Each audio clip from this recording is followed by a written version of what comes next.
eu já lia Manoel de Barros. E aí ele morava em Campo Grande. E aí nós pegamos a lista telefônica, páginas amarelas, procuramos Barros, vírgula, Manoel. E aí nós ligamos. Ele que atendeu, Manoel de Barros.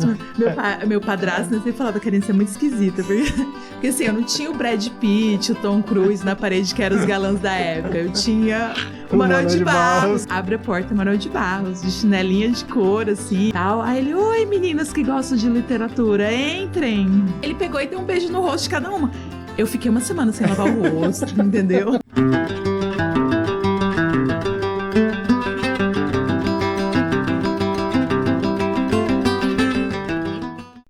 Muito bem, estamos aqui começando aqui mais um papo hoje com essa queridíssima professora Karine. Muito obrigado, professora. Obrigada a você, Mar. É uma honra recebê-la aqui no nosso espaço aqui, né, João? Karine, aqui a gente tem a nossa bio, que é para você falar um pouco de você antes da gente começar a nossa entrevista. Então, pode olhar para a câmera aqui e se identifica, por favor. Eu sou Karina Cristiane Vicelli, professora de Língua Portuguesa e Literatura Brasileira e outras matérias, como Introdução à Metodologia Científica, Narrativas para Jogos Digitais, hoje do Instituto Federal Campos Dourados. Acho que é isso, né? Show! Karina, professora de destaque da FEBRACE de 2024, a maior feira de ciências e engenharia do Brasil, é isso? É isso. Nossa! É isso. Que bacana! Nem eu acredito ainda, às vezes eu me belisco, sabia? Porque foram 800 projetos do Brasil. Uhum. Desses 800, eles foram avaliados, aí ficaram em torno de 400 e pouco. De 400, né, foi diminuindo para 265, mais ou menos. Aí desses 265, acho que 45 professores concorreram. Eu era uma dessas professoras, mas tem professores extraordinários, né? E é um prêmio... E aí eu fiquei em primeiro. Em primeiro, do Brasil. Quando fala do Brasil, é do Brasil. Sim, mesmo, é do Brasil, né? Porque, assim, tinham pessoas maravilhosas, professores sensacionais que poderiam, né, ter recebido esse prêmio. E eu estava ali representando Mato Grosso do Sul, Dourados, Campo Grande também, que é minha terra natal. Mas, assim, foi uma honra, é uma honra ainda, porque muita gente me reconhece por esse prêmio. E, na verdade, eu acho que ele mais coroa a minha trajetória na educação, né? Porque eu comecei no século passado, eu comecei na década de 90. Então, eu dou aula há muito tempo, mas assim, a FEBRACE foi uma oportunidade sensacional. A primeira vez que eu fui, na verdade, eu fui substituindo a professora Mari, que estava, né, grávida. E aí eu fui acompanhando uma equipe dela. E aí eu conheci a FEBRACE, eu fiquei apaixonada. Eu já gostava de feira de ciências, acho que feira de ciências nos ensina muita coisa. E eu falei, não, quero voltar aqui com um projeto meu. E aí foi um projeto só meu, foi muito bacana isso, que é o Escritoras no Mato Grosso do Sul. Grande parte do mérito também é por conta das meninas, porque a sua nota depende também da atuação dos estudantes, no caso, o meu das estudantes, que é um trabalho bem ligado ao universo feminino, né? É um trabalho feminista de reconhecimento e valorização das mulheres. E essas meninas me levaram longe. Eu costumo dizer assim que meus estudantes me levam longe. E se não fosse a dedicação delas no projeto, né, a gente não tinha recebido esse prêmio. Mas ali eu pude falar de toda uma esfera que é Dourados, né? Eu acho que eu também acabei levando os povos indígenas, que é outro grupo com o qual eu atuo muito, né? Hoje mesmo de manhã eu estava na aldeia, na Jaguapiru, ali na escola Francisco Meireles, fazendo um trabalho com o projeto Cuidar, em Angarecô, da professora Giselma Chakarowski, da UFGD, né? Giselma é demais, né? Giselma é fantástica. Não sei se ela já veio aqui, mas ela tem que vir. Ela tá na nossa listinha pra gente trocar uma ideia aqui. Karina, e assim, como que começou, então? Essa sua paixão pela educação, onde você nasceu, onde foram os seus primeiros passos ali? Pra gente entender um pouquinho, né? A professora de destaque, né? Que é legal, né? Eu nasci em Campo Grande. Capital. Eu sou campo-grandense roxa, mas já tô, né, habituada a Dourados. Eu vim pra cá em 2015, eu larguei tudo lá pra vir pra cá, que eu passei no concurso do Instituto Federal. Sim. Mas assim, quando eu era mais nova, eu era boa em Química e Biologia. Sério? Eu não era boa. Minha área propensa, assim, era biológicas, na verdade. Mas eu acabei indo para a área das letras, porque eu descobri que se eu fosse fazer veterinária, que era a minha paixão, eu ia ter que matar vários bichinhos antes de salvá-los. Porque na década de 90 não tinha essa coisa de ética animal e etc, né? E eu entrei na faculdade em 1995. Em 95 na UFMS. Na UFMS, em Campo Grande, em letras. E ali eu comecei a dar aula. Porque antes eu tive experiências em laboratório. Certo. Assim, com ratinho branco, que era permitido antigamente. Hoje, né, tem toda uma ética que não existia. E eu falei, não quero isso. Se eu tiver que, né, primeiro ver os bichinhos sofrerem ou morrerem, não é o que eu quero. E aí a letras veio por acaso, porque eu sempre gostei de ler. Mas você fez o vestibular para química? Não, eu fiz vestibular para letras mesmo. Letras mesmo? Eu ia fazer para veterinária. Sim. Mas de última hora eu mudei porque eu tive a oportunidade de assistir algumas aulas laboratoriais e eu não... Falei, não é isso, eu não vou dar conta, né? Também de ver vísceras ou coisa do tipo, mas enfim... Hoje eu até faria alguma biológicas, assim, mas na época foi isso. E eu aprendi a ler, na verdade, com 3 para 4 anos. Eita! Então. Mas assim, fazer o que com isso, né? Eu lia muito, sempre li muito, sempre escrevi muito, sempre gostei de literatura. Só que era tudo muito fácil para mim, tanto que a universidade foi muito fácil, né? O professor falava, lê tal livro, aí eu já tinha, eu já li, vou ler o próximo. Então... Na verdade, foi muito confortável fazer letras, porque eu lia e escrevia muito bem já há algum tempo. Sim. Então, eu sempre gostei de artes. A minha família, bom, eu convivi com... Minha mãe tem mais 6 irmãos, são 7 filhos da minha avó e do meu avô. Do segundo casamento do meu avô, seu Shoei Higa, japonês, casou com minha avó, Judith Higa, de origem indígena, de alguma etnia do Mato Grosso, da qual ela não sabe qual porque ela foi tirada do grupo étnico dela muito jovem, né? Muito criança, ela era bem pequena. E levada para trabalhar em Campo Grande, assim, numa semi-escravidão, né? Olha. Inclusive, ontem foi aniversário da minha avózinha, 9 de maio, e ela tem 95 anos hoje. Meu avô já é falecido. Mas ali, a minha família era muito cultural, assim. O meu tio tocava violão, clássico. Olha. E na loja do meu avô tinha um comércio ali na Calógeras, no centro. Sim, bem no centro, né? Então... Meus tios conviveram com Lídia Baís, ali passava Conceição dos Bugres. Então, assim, tem todo um repertório sumatogrossense que eu fui absorvendo. Eu tive aula com Henrique Spengler, que é um artista plástico que trabalhou também com símbolos indígenas, né? Então, eu fui me criando ali, Campo Grande me moldou muito nesse sentido histórico, no sentido de repertório sociocultural que eu... Na época, eu era criança, adolescente, eu não fazia ideia, mas assim... Você foi absorvendo ali. Muita coisa. Então, por exemplo, eu fiz o 3º ano do ensino médio, no intervalo tocava o Grupo Acaba na minha escola. O Moacir, que faz parte do Acaba, um dos componentes do Acaba, ele era professor de matemática, ele dava aula na escola que eu estudava. Aí, na hora do intervalo, Grupo Acaba. Então, assim, na época era a banda do professor. E aí, depois a gente foi vendo a importância do Grupo Acaba para a história do Mato Grosso do Sul, né? Então, foi ali que começou minha trajetória. Quando eu fiz o vestibular, minha mãe falou, Karina, ou você vai fazer na pública ou na pública, eu não tenho condições de... Na época, assim, minha mãe até falou, se você não passar, vou te pagar um curso de datilografia. Nossa! Pra você trabalhar como secretária, né? E assim... Mas você chegou a fazer o curso ou não? Não, eu fiquei em pânico, porque eu tinha um certo pânico. Eu morei em São José do Rio Preto em 93... 92, 93, por aí. E tinha uma rua de São José do Rio Preto, não vou lembrar qual rua agora, mas você só escutava o barulho da máquina de datilografar, né? As mulheres batendo. Minha mãe tinha o caderno de datilografia dela e eu tinha uma máquina de escrever Olivetti, até guardei isso como... Recordação. Herança familiar, assim, desses tempos, mas eu falei, não, gente, eu preciso ir pra faculdade. Não dá, né? E aí eu passei, eu não achei que eu fosse passar, porque era um vestibular super difícil, era 4 dias de prova, o FMS, cada dia uma área, redação, eram 4 redações. Meu Deus! O que me salvou foi o texto, né? A leitura e escrita. Então, eu fui me moldando. E assim, eu participei de vários movimentos culturais em Campo Grande, sem ter noção que aquilo fosse importante.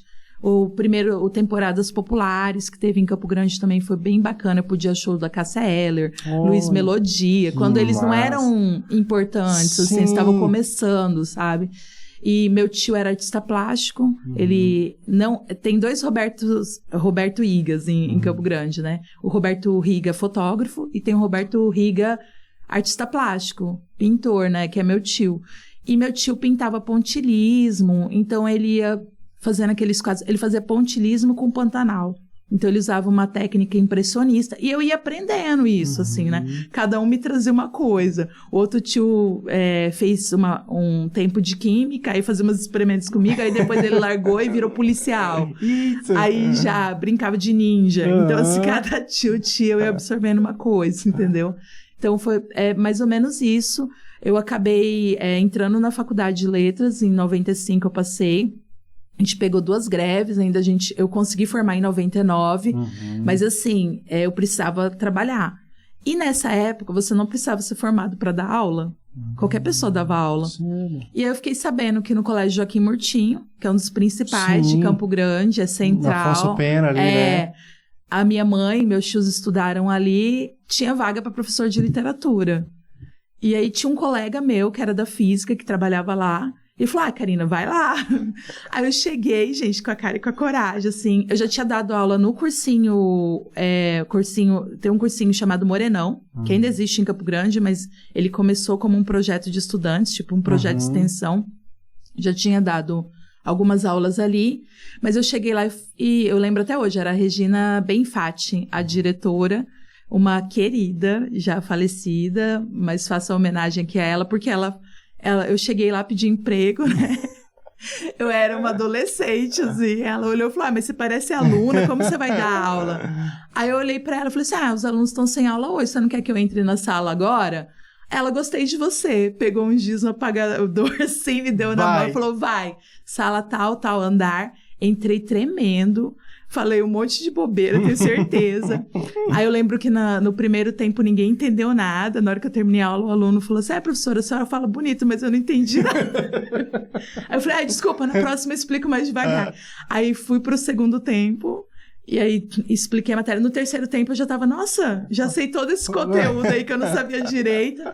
E aí ela foi perguntar pros alunos que tiveram aula comigo o que eles tinham achado. E o pessoal deu uma força, falaram, você ajuda essa coitada. E aí eu fiquei. E aí, nossa, ela, assim, eu aprendi muito ali, mas também depois eu aprendi em outros lugares. Mas eu trabalhei em lugares muito simbólicos em Campo Grande, né? 9 anos no Colégio Maria Montessori. Foi sensacional, Dona Elisa, Dona Sheila, que são as proprietárias. Me ajudaram muito, aprendi muito com o método montessoriano. É base da minha formação. E ali também acabei estudando muito Paulo Freire. Em 1996, foi a implementação da LDB, da Lei de Diretrizes e Bases da Educação. Verdade. E no Joaquim Murtinho, o pessoal estudava. O horário de planejamento, assim, a gente tinha que estudar a LDB. Então, a Regina... Eram 3 Reginas, na verdade. A Regina direção, aí tinha 2 da coordenação. Elas faziam a gente estudar a LDB, e eu tinha que saber de cor e salteado. Todas as vezes que eu vi a LDB em concurso, eu agradeço a essas mulheres sensacionais que me fizeram estudar. E 2 grandes amigos que surgiram ali, que são meus amigos até hoje. O Rossini, que é professor de português em Campo Grande, e conheço o Rossini. Rossini Benício. Ele já deu aula em cursinho, alguma coisa Ele assim? dá aula em cursinho, até hoje. E a gente é amigo até hoje, assim. Eu acabei de escrever uma carta Tem o prefácio do livro, mas escrevi uma carta pro livro dele, pro livro de poesias dele, que foi todo editado pela Rogéria, que é a esposa dele. Que legal. E eu conheci o casal ali, a Rogéria e o Rossini, e eles me inseriram em vários universos. Então, assim, mas a Rogéria também formada em letras, depois ela foi fazer ela fez educação física, fez direito. O Rossini é professor conhecidíssimo, muita gente que fez concurso, assim, já passou pelo Rossini. Ele continua dando aula e tem o próprio curso dele, né, em Campo Grande. Mas, assim, a Rogéria foi me levar para o universo corumbaense. Eu fui conhecer o São João de Corumbá, o Carnaval de Corumbá.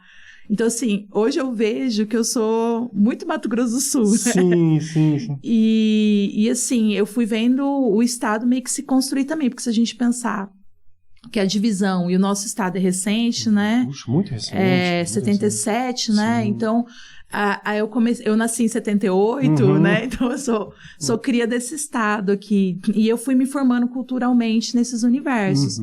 Então, a Rogério e o Rossini, eles me acolheram na escola. Ambos professores de língua portuguesa e literatura, eles me deram todas as dicas, me ajudaram, me ensinaram o que era para ser feito ali também. E outro lugar, assim, que eu acho muito importante foi o Instituto Luther King, em Campo Grande. Que era dirigido pelo seu Aleixo Paraguaçu, que foi secretário de Segurança do Estado, um homem negro, né, que lutava para a inserção, né, das minorias na educação.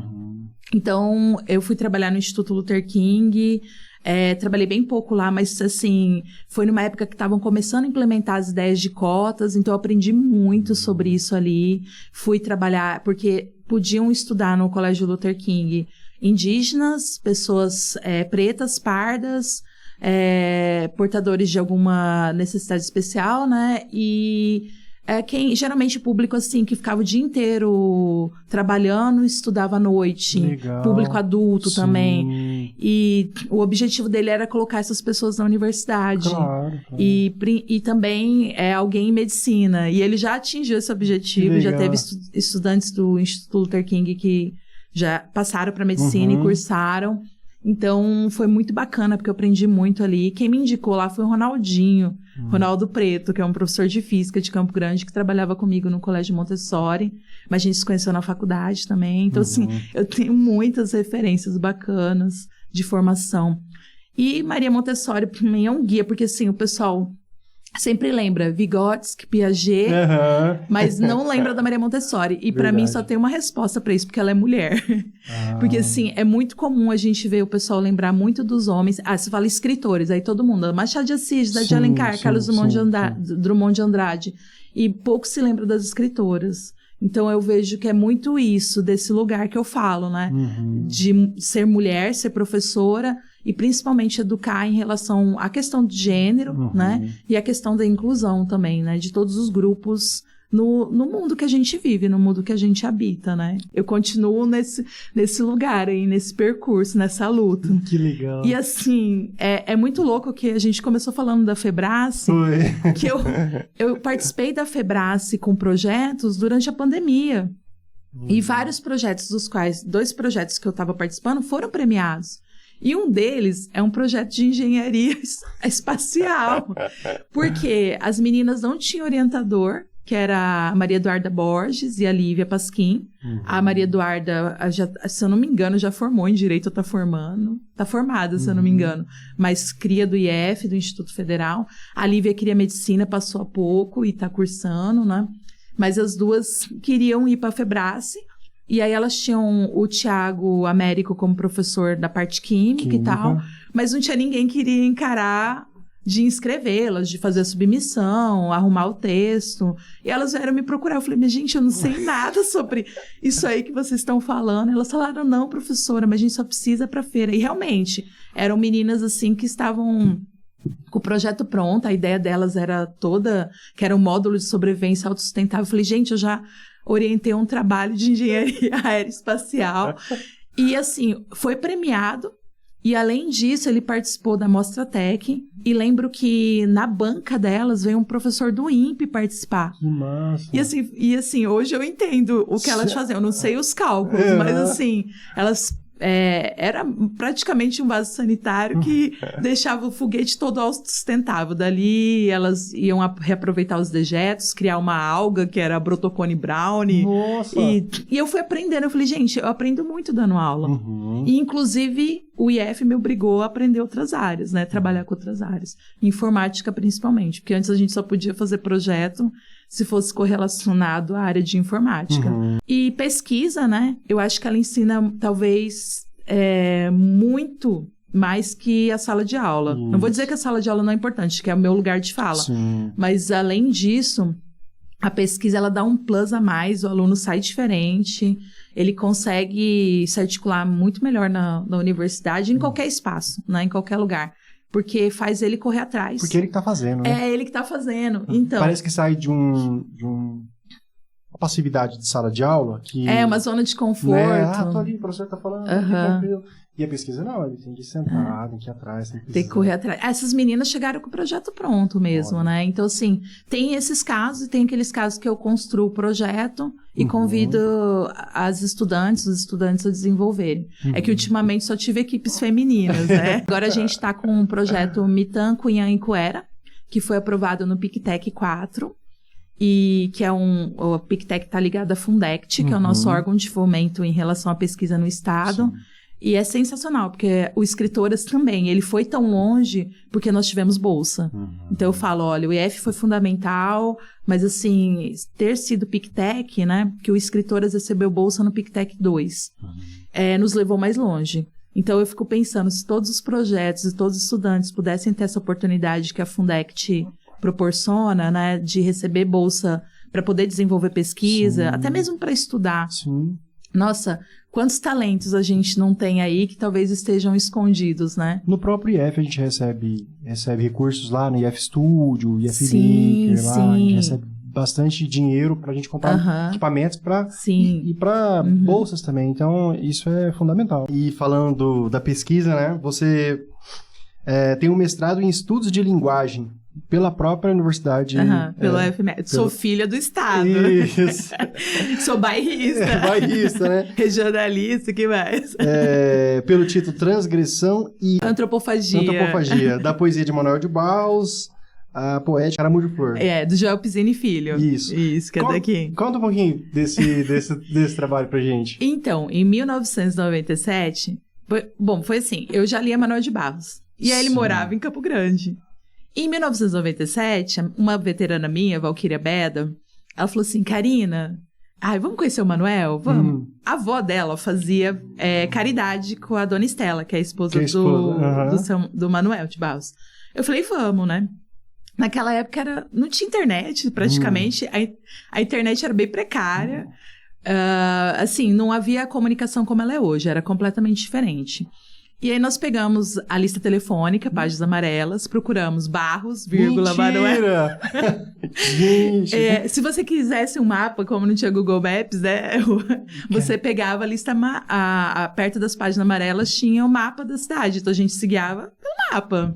Né? No tempo dos astecas, dos maias. Gente, eu lembro disso, que absurdo. Então, pra você falar com alguém, você tinha que andar até um próximo orelhão. Né? Comprar ficha.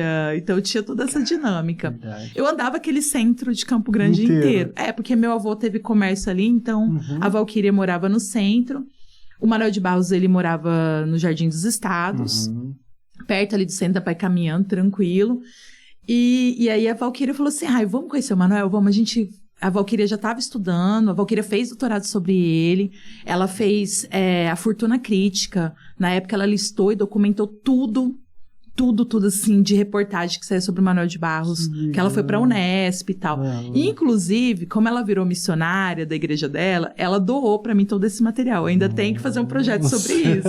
Porque estão caixas e caixas lá em casa de vários materiais sobre o Manuel de Barros, principalmente o que saía no jornal sobre ele. E era isso, a nossa pesquisa você tinha que colher no jornal. Então, a Val mesmo, acho que ela comprava todos os jornais, falava assim, saiu o Manuel de Barros na Veja. Ela tinha que ir lá comprar a Veja para documentar, guardar. E ela, assim, tomou cuidado de colocar, assim, 1990 até 95. O que saiu? Fez ela ordem tem cronológica ali. Pastas e pastas. Eu herdei, assim, acho que é umas 4, 5 caixas desse material. Porque ela não trabalha hoje com literatura, né? Ainda tem que honrar a Valquíria, o material. E aí, nós ligamos. Ele que atendeu. Olha. E eu, Manuel de Barros, meu padrasto, né, sempre falava, Karina, você é muito esquisita. Porque assim, eu não tinha o Brad Pitt, o Tom Cruise na parede, que eram os galãs da época. Eu tinha o Manuel de Barros, o Augusto dos Anjos. O velho careca lá de óculos. Aí meu padrasto falava assim, né? Karina, ele é um homem casado. E você aí, apaixonada. Você correndo até... Porque eu passei a meio que stalkear. Nem existia esse termo. Sim. O Manuel de Barros depois dessa visita, né? Mas aí nós ligamos e falamos, a gente queria conhecer o senhor, a gente gosta de poesia e tal, a gente leu todos os seus livros. Ele, venho aqui em casa quarta-feira, umas 4 horas da tarde e tal. Aí, gente, eu fiquei atônita. A Valquíria, meio que assim, a avó dela já convivia com a Dona Estela, ela não conhecia, mas enfim, já tinha uma proximidade. E nós somos. E aí, quando eu toquei a campainha, e era uma casa gigantesca, uma mansão, assim, não uma mansão, mas uma casa grande, né? Um muro todo de pedra, com interfone e tal. A hora que eu toquei assim, eu imaginei que viesse a secretária, né? Atender. Abre a porta, Manuel de Barros, de chinelinha de couro, assim, a camisa dele, tal. Aí ele, oi, meninas que gostam de literatura, entrem. Nossa. E aí ele pegou e deu um beijo no rosto de cada uma. Eu fiquei uma semana sem lavar o rosto, entendeu? Meu padrasto, né? Eu falo pai, mas meu padrasto, ele ficava, Karina, vai lavar essa cara. E eu, não, o Manuel de Barros beijou aqui, entendeu? Ele encostou em mim. E aí nós entramos e foi assim, um bate-papo de umas 2 horas. Ele mostrou os caderninhos, ele levou a gente pro escritório dele, ele me deu cerveja. Primeiro a gente entrou e falou, vocês aceitam uma caipirinha? Aí eu fiz uma cara de espanto, assim, o Manuel de Barros me ofereceu uma caipirinha. Ele, não, desculpa, né, mocinhas tomam cervejinha, eu vou dar cervejinha. Aí ele deu uma Skol pra cada um. Olha, que legal. Eu tomei num gole só, que eu tava muito nervosa. Mas enfim, a gente entrou, ele mostrou fotos, álbum de família, contou como era o processo de criação, assinou todos os livros que eu tinha dele. Inclusive, eu tinha uma edição super rara, ele pediu pra mim, eu falei, não, Manuel, não vou essa aqui não vai dar, não. Você é assim, né? Eu não vou te dar, não. Mas aí mostrou os brinquedos dele da infância, que eram bichinhos de pano, assim, que a mãe costurava, com areia dentro, umas coisas muito bonitinhas, assim. E a Dona Estela deu bolo quente pra gente, de chocolate. E aí brigou com o Manuel, porque ele deu cerveja pra gente. Ela vai dar um café. E aí tinha essa paixão pra chegar no mestrado. Sim. Mas tinha essa paixão. E o Joel Pizzini Filho, ele é daqui de Dourados, ou ele morou aqui, uma coisa assim. Se eu não me engano, ele é do Rio de Janeiro e morou aqui, viveu aqui um tempo. E ele fez esse filme, Caramujo de Flor, mas não é só esse filme. Ele fez um filme sobre a Glaucia Rocha. Tem vários filmes dele e a temática. Ney Matogrosso também, ele já tinha feito um filme. Só que a estética dele é toda surrealista, é diferente, é uma linguagem diferente. E aí eu precisava de esse projeto, na verdade, começou na graduação. Com Maria Adélia Menegaso, que é a minha grande mentora aí da vida acadêmica. Até hoje a gente é amiga. Inclusive, a gente organiza a Feira Literária de Bonito já, a gente já tá, né? Aí já foram 8 edições, né? Então, a gente tá indo pra 9ª edição. Que legal. Dessa Feira Literária, que é pública, aberta, na Praça da Liberdade e tal. E aí, Maria Adélia me orientou. Então, eu comecei pesquisando cinema e literatura em Mato Grosso do Sul, descobri coisas sensacionais, mas acabei fazendo um recorte porque eu não encontrava os materiais de cinema. Né? Descobri muita coisa assim. O primeiro filme feito na região do Mato Grosso, que não era Mato Grosso ainda, que é o Alma do Brasil. Então, teve o baseado também, teve Selva Trágica, que, né, virou filme também. Então, várias obras do Mato Grosso do Sul, Inocência virou filme. Várias obras do Mato Grosso do Sul literárias viraram filme. E aí eu descobri isso aí, fiz uma iniciação científica. Na época recebi bolsa pelo CNPq, via o FMS. E falei, poxa, vou fazer esse recorte. Então eu vou estudar o Manuel de Barros e a obra do Pizzini. E foi meu trabalho, foi isso. Mas assim, aí eu fiquei a doida atrás do Manuel de Barros, né? Porque tinha um amigo meu que morava no centro e ele falava, Karina, o Manuel de Barros acabou de entrar. Ligava do orelhão pra casa. Eu atendia no fixo, Karina, o Manuel de Barros acabou de entrar num boteco aqui. Vem aqui e tal, não sei o que. Ele começou a beber agora. Olha. Aí eu falava pro meu padrasto, eu falei, pelo amor de Deus, me leva lá, Manuel. Ele, a menina, você correndo atrás desse... Aí eu, não, é amor platônico, é pela literatura. Aí lá eu morava no Roselândia. Você criou uma amizade com o Manuel?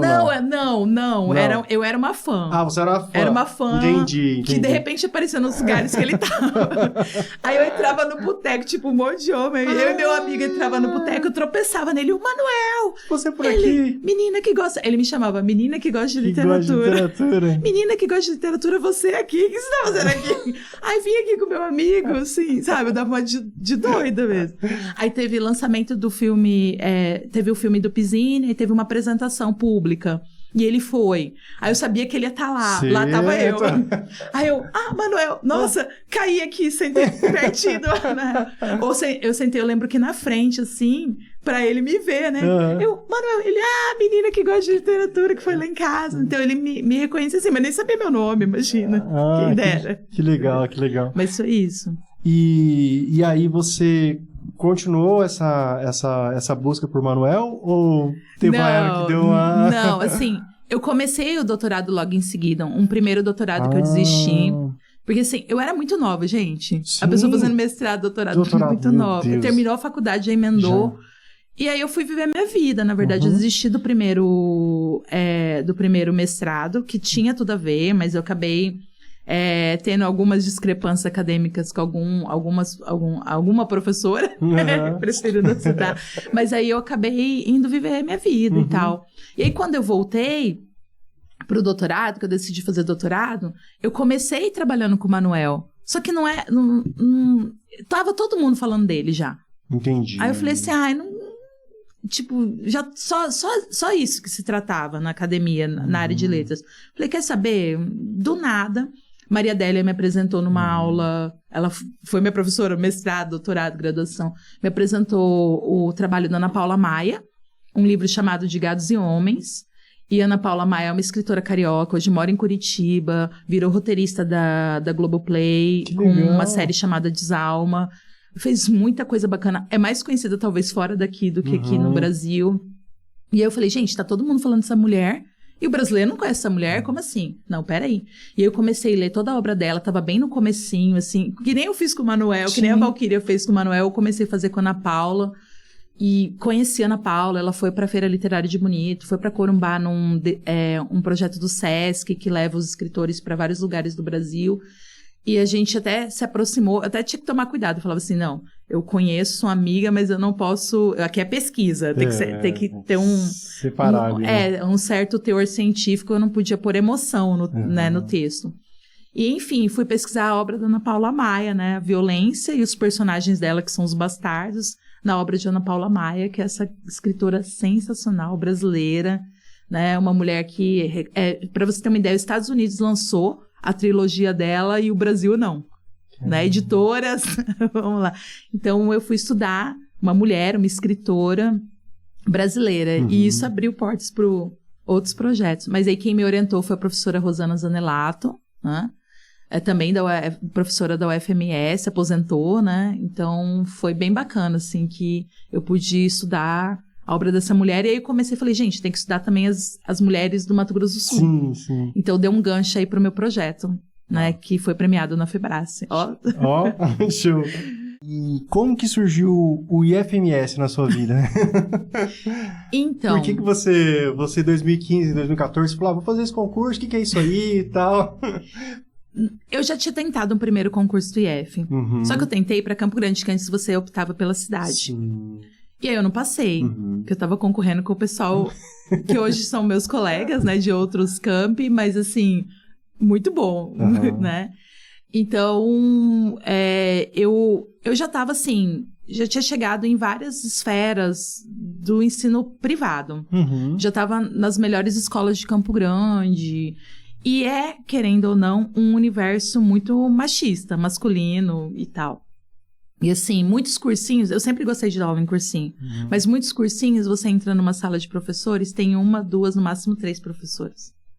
Então, assim, até em entrevista de emprego, já passei por constrangimento de perguntar, você não pretende ter filhos, né? Porque senão a escola, né, vai ter prejuízo com isso, esse tipo de coisa, assim, desconfortável mesmo. E, então, quer dizer, ser mãe, que é uma coisa tão importante, né, para a sociedade. Todo mundo é filho de alguém? É desprestigiado na hora que você vai pedir emprego. Verdade. Então, muitas vezes não vale o seu currículo, né? Vale uma indicação e tal. Então, eu queria muito continuar dando aula para ensino médio. É o meu público. Eu já dei aula na faculdade, mas eu ainda prefiro o ensino médio. Não sei porquê. Assim, também não dou conta de 5º, 6º, 7º, 8º. O fundamental também não dou conta. Que eu só quero ficar brincando com eles. E eu não sei porquê. Eu tenho uma linguagem muito, assim, para os adolescentes. Até hoje funciona, né? Hoje eu dou aula na pós, dou aula na universidade também, mas enfim. E aí eu falei, poxa, não consigo desenvolver o que eu quero. Era sempre assim um medo de não ter emprego, de não ter aula. O privado tem isso, né? E aí eu comecei a fazer concurso. Falei, vou ter que fazer concurso. Sim. A princípio eu comecei a fazer para vagas universitárias. Sim. E aí eu fiz um concurso para o UFMS, que se eu não me engano, eu fiquei bem colocada tipo em quinto, sexto lugar. Eu fiquei classificada, mas eu não fui chamada. E eu era a única que só tinha mestrado na época. E assim, acho que eu concorri com mais de 70 pessoas com doutorado e cheguei lá finalmente com mestrado. E depois que o concurso terminou, teve um dos professores da banca que encontrou comigo, me chamou, falou assim, Karina, por que você não fez doutorado ainda? Por que você não está publicando artigos se você escreve tão bem? Você tirou uma nota excelente, tipo, chamou a atenção dos professores. Excelente, mas eu não passei por causa dos títulos. E aí eu comecei a fazer concurso público. Eu já tinha trabalhado nas escolas estaduais, comecei no estado, né, no Joaquim Murtinho, eu trabalhei em várias outras escolas, mas aí eu falei, pois é, né? E aí eu fui vendo que esse nicho, né, dos cursinhos, do ensino privado, ele era muito complicado. Então, assim, o Colégio Maria Montessori mesmo, que eu trabalhei tanto tempo, eram duas donas. Então, elas tinham a preferência, assim, você via muitas mulheres, mas era uma escola que ia até ensino médio, depois que foi ter cursinho e tal.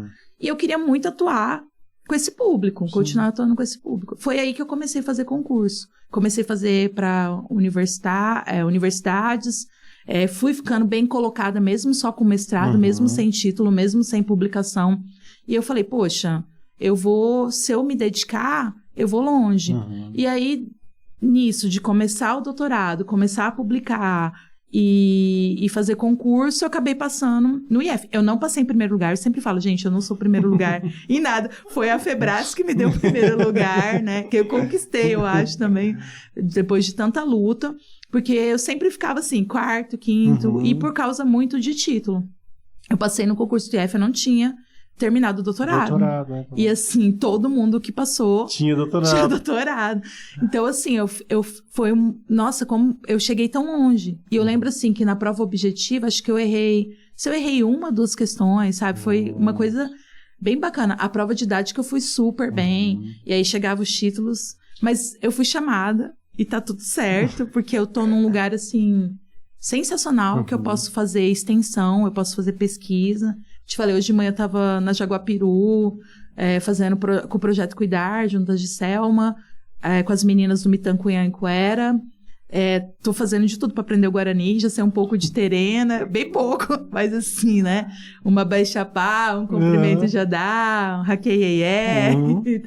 Então, assim, eu sempre quis atuar com as comunidades indígenas, mas eu nunca tinha tido a oportunidade. E chegando aqui em Dourados, assim, eu sempre quero também, acho que pelo Instituto Luther King, né? Chegar perto daqueles que mais precisam. E eu também, na universidade, participei da Universidade Solidária, que era um projeto da Ruth Cardoso, primeira dama, né? Fui 2 anos para a Universidade Solidária, fazer trabalho no Sertão de Alagoas, Sertão da Bahia. Então, fui Sertão de Alagoas, Carneiros, não é Carneiros da Praia, Carneiros da Seca. E fui também para Caturama, Sertão da Bahia. Então, eu fiquei 1 mês em cada um desses lugares, fazendo trabalhos comunitários, educacionais, na verdade. E isso, assim, eu vi que a gente não conhece o Brasil direito. Não. O Brasil é sensacional e precisa de pessoas dedicadas ao país. Então, quando eu digo que eu amo meu país, eu amo e estou fazendo por ele. E também é uma coisa pessoal, né? Eu aprendo tanto com as pessoas, é muita troca, né? Então, é isso. Você falou dos povos indígenas, povos originários, né? Eu estou inserido no projeto Tecoporã. Tecoporã, né? Eu tô na meta 8. Tá na meta 8? Na meta 8. Cara, a gente vai lá naquelas áreas de retomada, como que o pessoal precisa, né, Karina, de atenção do Estado, de atenção das pessoas, né? Porque o pessoal, a população é uma população marginalizada mesmo, e quando vem recursos, assim, e recursos de pessoal e recurso financeiro, principalmente, né? Porque... Precisa. Sem grana você não faz nada. Não consegue. Igual a pesquisa. Igual difícil. A pesquisa, né? A gente até quer, mas sem grana é complicado. Você vê os necessitados, você vê quem precisa, você fala, meu Deus, isso aqui é o Brasil real, né? Então, no IFMS, eu orientei vários estudantes indígenas, mas poucos conseguiram se formar. Então, isso, assim, é uma frustração minha, e eu tenho isso como causa. Então, o primeiro estudante indígena foi Isaías Valério Ávila, Terena, que está fazendo jogos digitais no IF. Assim, e foi bem difícil para o Isaías, a gente sabe. A questão de que ele tem que trabalhar, a questão da distância, a questão do transporte, acho que é a maior dificuldade dos povos originários para eles terem acesso à educação.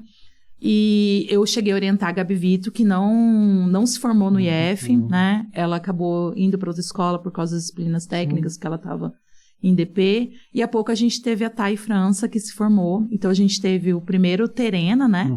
O Isaías e a Thay, a primeira menina, né? Terena se formar no curso de informática, né? Técnica informática do IFMS Campos Dourados. E, para mim, a gente precisa... de mais estudantes, né? De mais estudantes indígenas que a gente possa atender, porque a gente precisa, na verdade, levar quem precisa, né? A gente é uma obrigação nossa, uma tarefa, a gente levar quem precisa. E qual seria uma sugestão que você pensando, com certeza você pensa, assim... Primeira questão é transporte, mas para ter o transporte é ter a adesão. Então, por exemplo, esse projeto aprovado no PICTEC, agora o PICTEC 4, Mitancuinha e Quera, as meninas estão preparando atividades ligadas à matemática e leitura e língua portuguesa, que são as matérias que caem na prova do Instituto Federal para entrar no ensino médio, para nós ofertarmos nas escolas indígenas um reforço. Tá. Mas nós somos só 4, né? São 4 meninas, mais 3 voluntárias, 4 voluntários, desculpa, são 8 meninas, mais eu... E assim, né, força de vontade, 4 tem bolsa, mas as outras não. Aí eu tô tentando aprovar bolsa para elas também, para que pelo menos, né, elas se firmem no projeto. Esse atendimento, e não adianta a gente chegar lá só divulgar. Isso. Eu preciso estar inserida na comunidade para eles poderem acreditar naquilo que a gente está ofertando. Então a gente tem que estar ali. Só ir lá uma vez e divulgar não resolve. E a questão do transporte.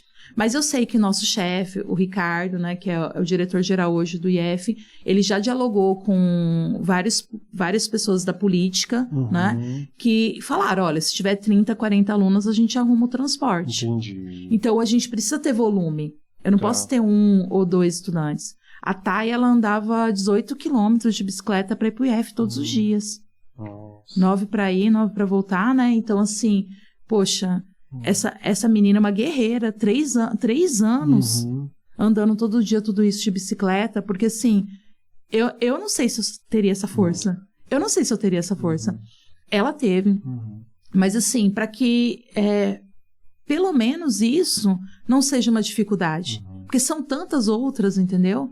Então, em relação às meninas, a gente tem a questão da pobreza menstrual também, né? Que é um tema recente, mas sempre existiu, sempre esteve aí. Eu vejo que o transporte, a seguridade, a alimentação, a gente precisa. E essa inserção nossa, o projeto Tecoporã, ele é sensacional nesse sentido, né? O IF está de parabéns, o Ministério dos Povos Indígenas também, né? Todo o governo nesse sentido. Por quê?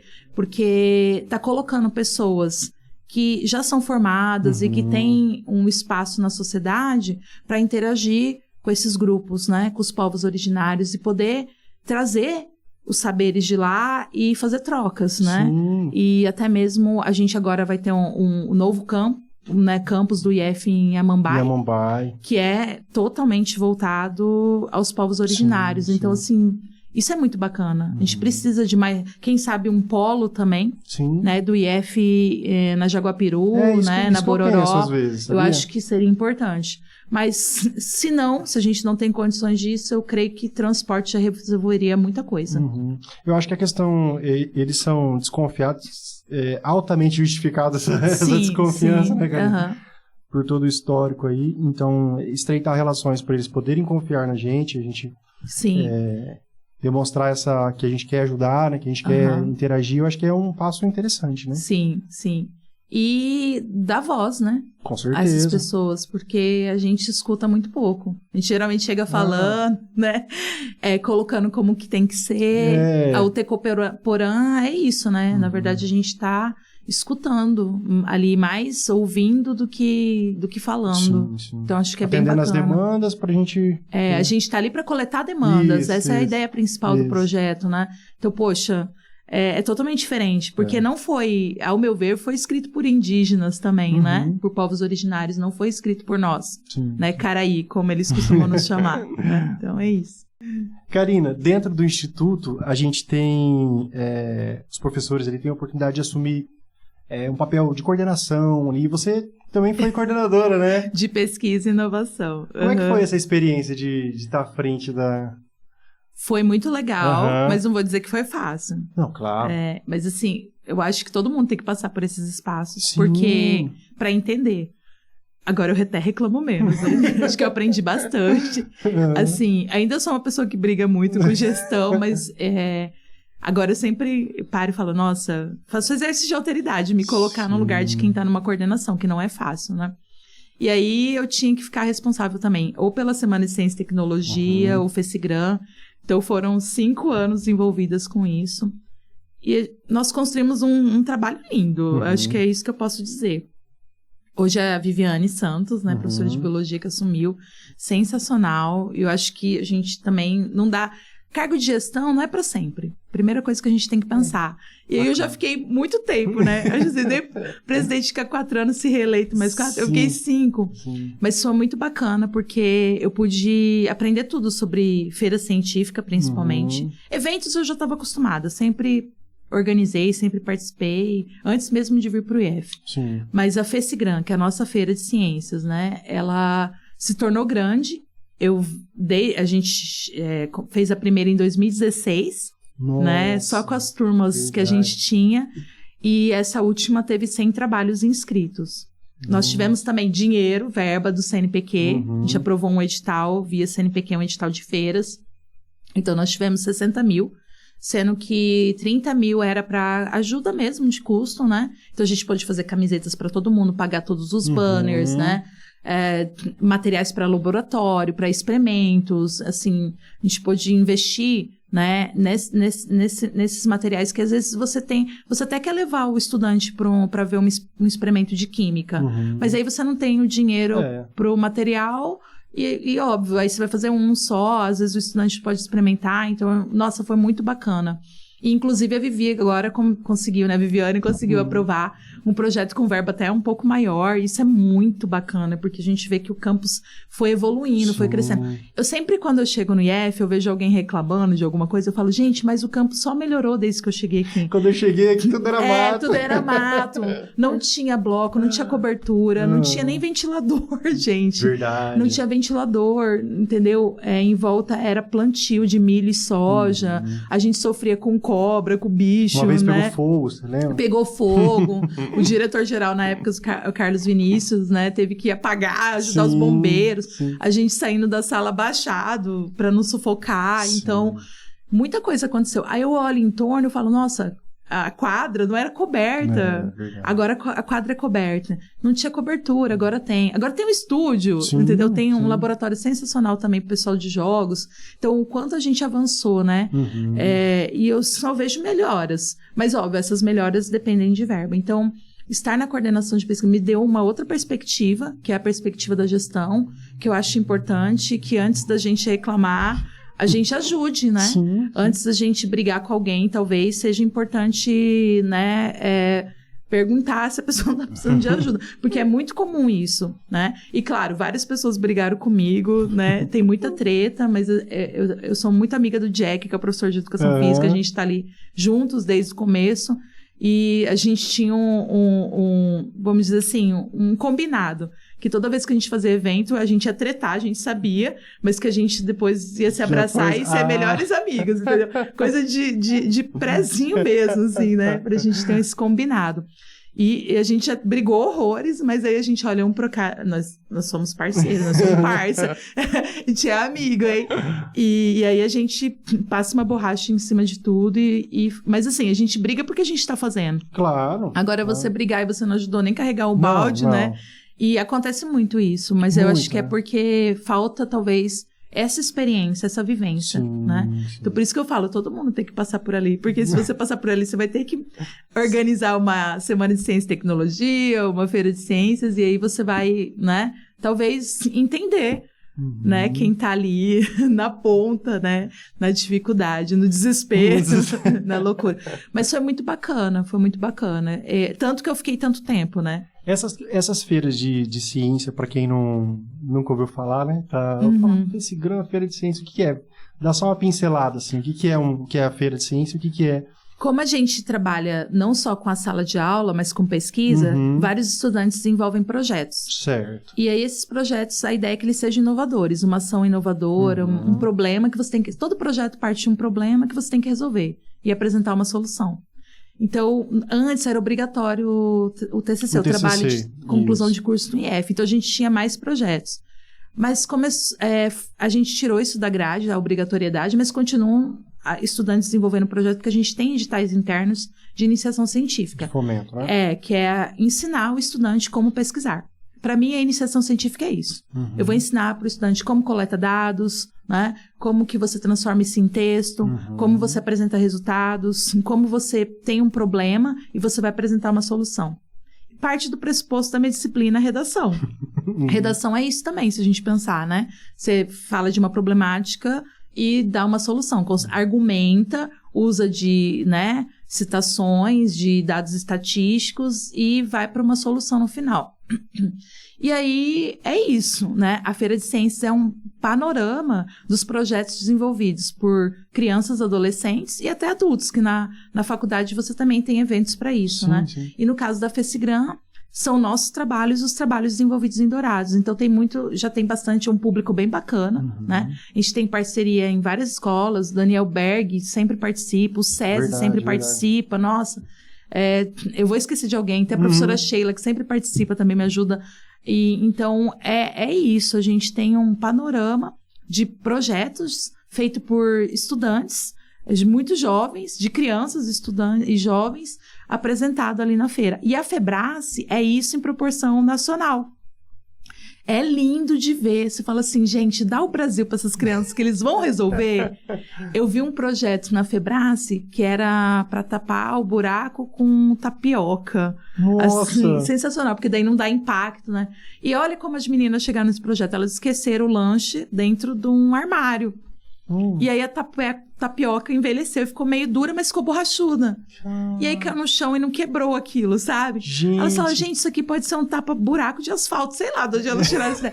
Mas assim, foi um projeto que, se eu não me engano, foi premiado também, sabe? Aí eu falei, nossa, por que que... Olha só, se os jovens brasileiros do país todo têm a capacidade de resolver os problemas, entendeu? O que nós adultos estamos dando de exemplo? Então, a Feira de Ciências é uma amostragem, né, de tudo que essas crianças e jovens estão fazendo, e professores.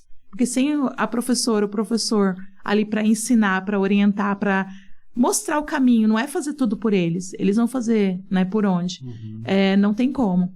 Tem um trabalho aqui sensacional, não vou lembrar direito todo ele, mas a menina, a professora Eliane Novak, se eu não me engano, ela estava estudando um córrego que tem ali atrás da rodoviária, a nascente de um córrego ali, que sempre transborda. Então, assim, elas têm soluções para a cidade. Legal, né? Entende? Eu nem sabia que ali era uma nascente. Então, ali a gente tem uma água que pode se transformar potável, abastecer a cidade. A gente tem uma nascente, elas têm uma solução para essa questão do transbordamento da água ali na via, né? No asfalto. E, poxa, a gente tem pessoas pensando na cidade também, né? Então, é muito bacana, é isso. Ô, Karina, você falou de redação e a gente conversou com alguém, que eu não vou lembrar quem, que eu perguntei uma referência de professor, né? A professora Karina, ela passava várias obras que deu certo no vestibular, que eu estudei e também falando de redação, né? Então, eu acho interessante. É um dos meninos que passou para medicina, será? Leandro Assunção, Tâmila, não vou lembrar. Aí são tantos já.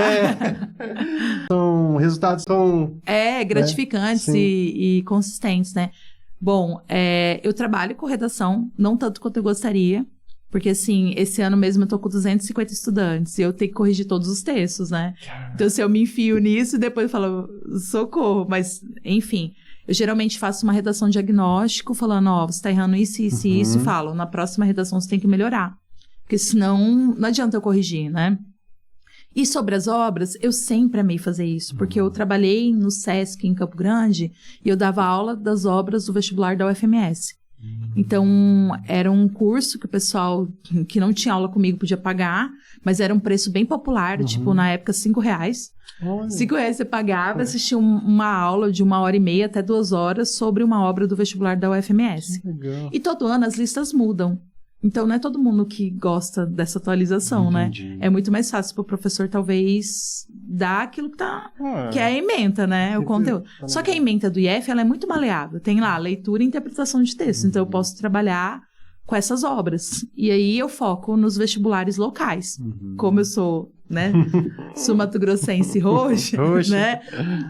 Eu foco nas obras locais. Então, eu costumo explicar as obras da GD, dou aula das obras da GD. Aí, se aparecer um grupo de estudantes interessados na UFMS, a gente marca um horário à parte e eu trabalho o UFMS. Se de repente aparecer uns 10, 20 alunos querendo uma FUVEST, a gente faz. Porque, assim, eu quero ver a minha instituição nesses lugares. Eu quero que esses meninos e meninas, eles cheguem longe. E eles já estão chegando, né? A gente, de repente, olha e fala, nossa, já tá formada.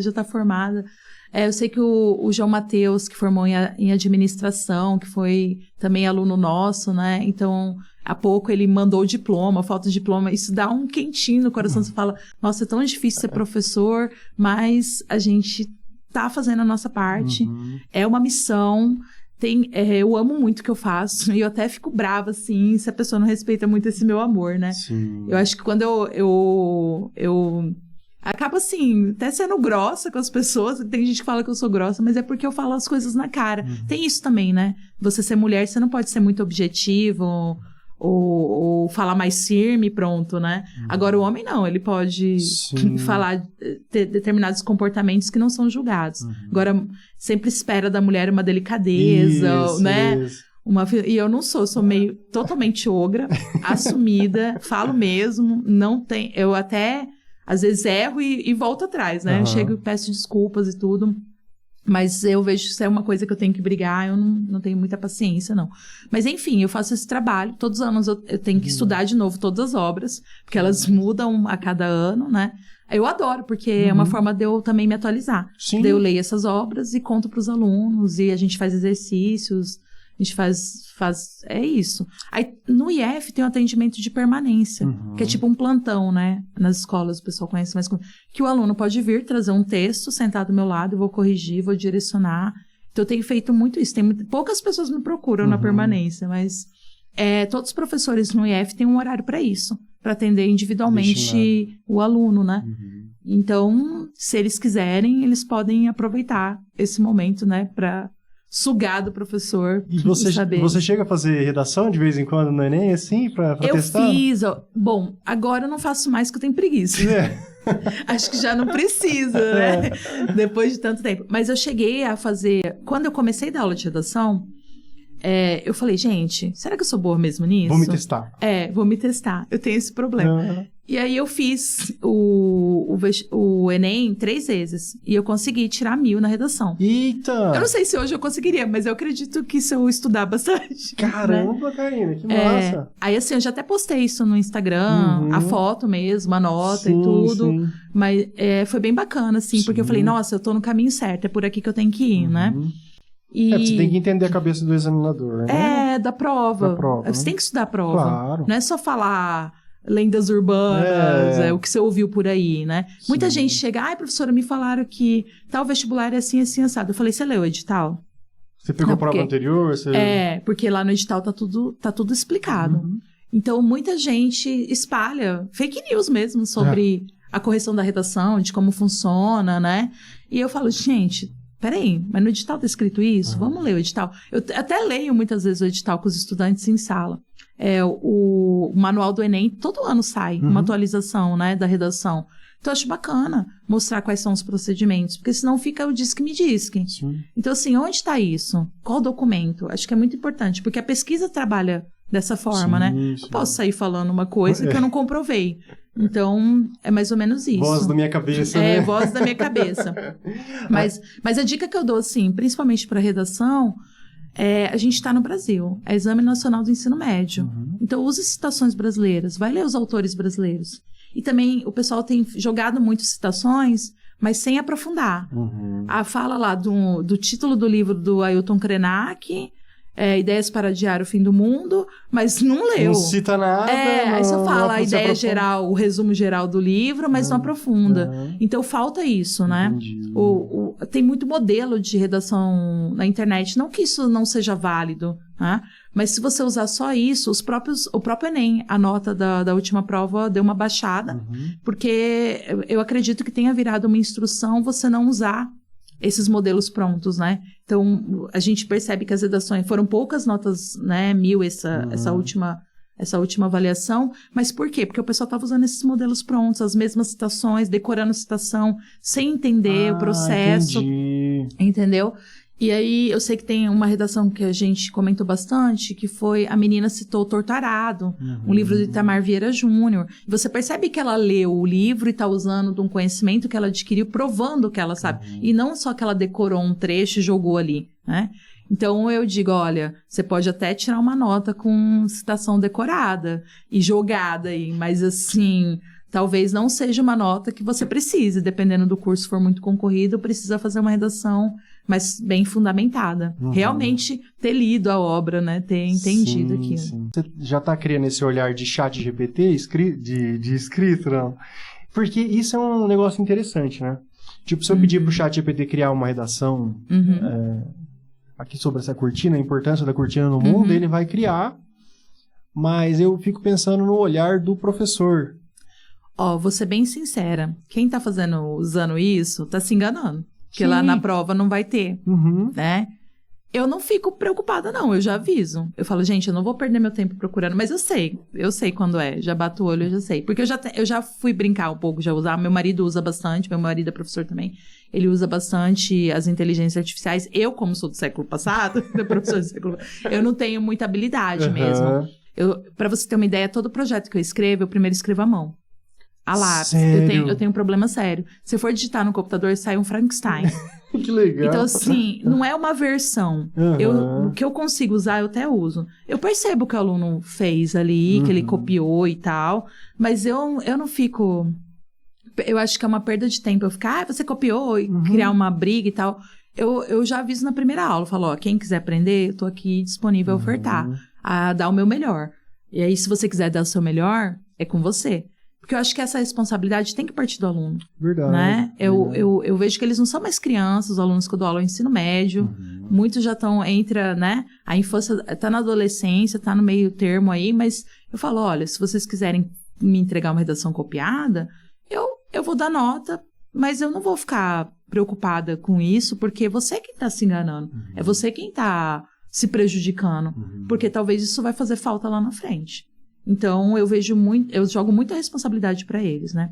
E assim, não é difícil tirar nota comigo, embora eu seja rígida, porque eu sempre dou todas as oportunidades. O aluno pode mostrar o caderno no final do semestre, se o caderno estiver completo, ele ganha 10, eu sempre falo isso. Eu tenho um método bem maleável, assim, porque eu acho que nota não é o mais importante. Também acho. E muitas escolas no mundo, as escolas, assim, Noruega, em vários lugares, não tem mais nota.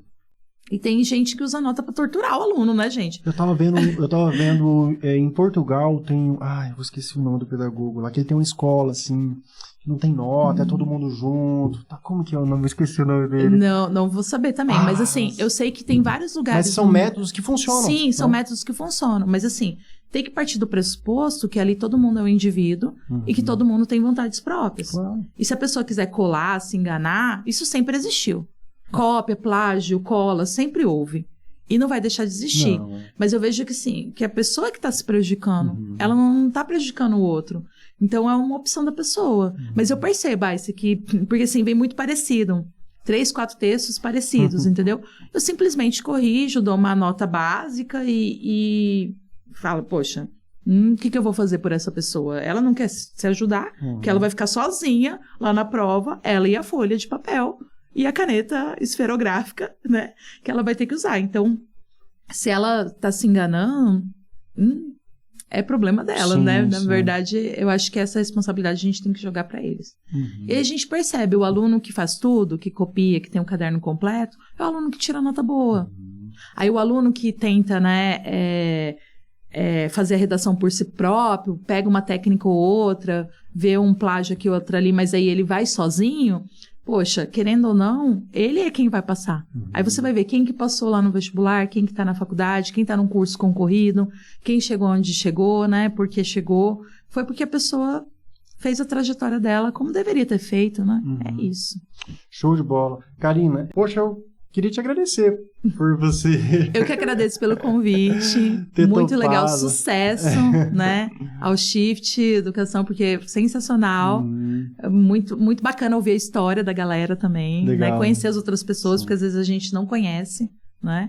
Então, é muito bacana. Parabéns, sensacional. Vai ficar uma super história dos educadores, né?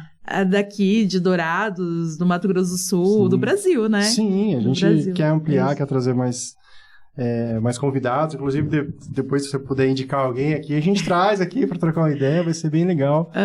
E ouvir essas histórias de quem está à frente aí da educação vai ser bem bacana, né? Vai ser. Obrigado mesmo, tá? Obrigada a você. Valeu, até mais.